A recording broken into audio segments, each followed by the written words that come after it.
The Foreman story. George wins his first amateur fight in 1967.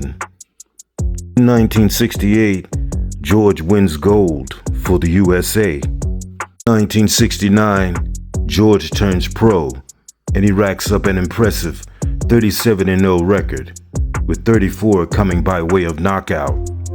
In 1973, George was a 3-1 underdog against 29-0 Joe Frazier. Foreman beats Frazier after knocking him to the canvas 6 times inside of 2 rounds. George Foreman is now world champion. The Rumble in the Jungle, 1974. After 2 successful title fights, Foreman loses his title to Muhammad Ali by 8th round knockout.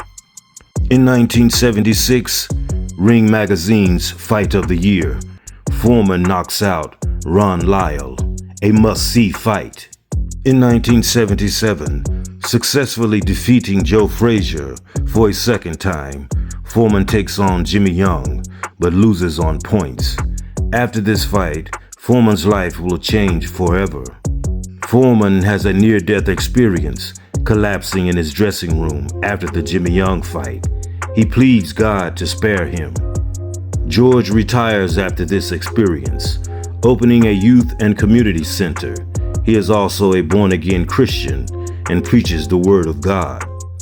Now 10 years out of the ring with a family and youth center to support, his money is drying up.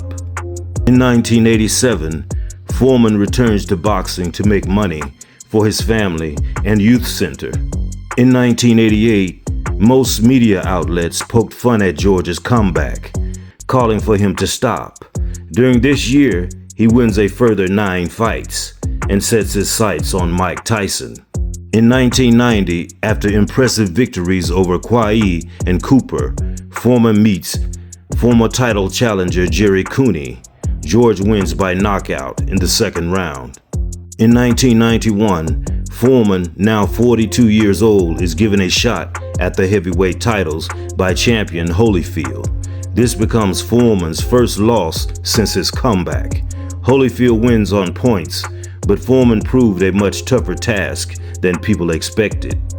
In 1993, after returning to winning ways, Foreman took on young heavyweight Tommy Morrison for the vacant WBO title. Morrison would use speed to beat Foreman over the distance, winning on points. George stayed positive, believing he still would become a champion again. In 1994, the George Foreman grill is released. Over 100 million Foreman grills have been sold worldwide since. In 1994, 20 years after losing his title to Ali, Foreman beats young heavyweight champion Michael Moorer via 10th round knockout. George Foreman becomes the oldest heavyweight champion in history, a record that still stands till this day. In 1997, despite most people thinking Foreman won, he loses on points to Shannon Briggs. This brings an end to George Foreman's boxing career. He retires with a total record of 76 wins, 68 knockouts, and 5 losses. Leave your thoughts and comments below.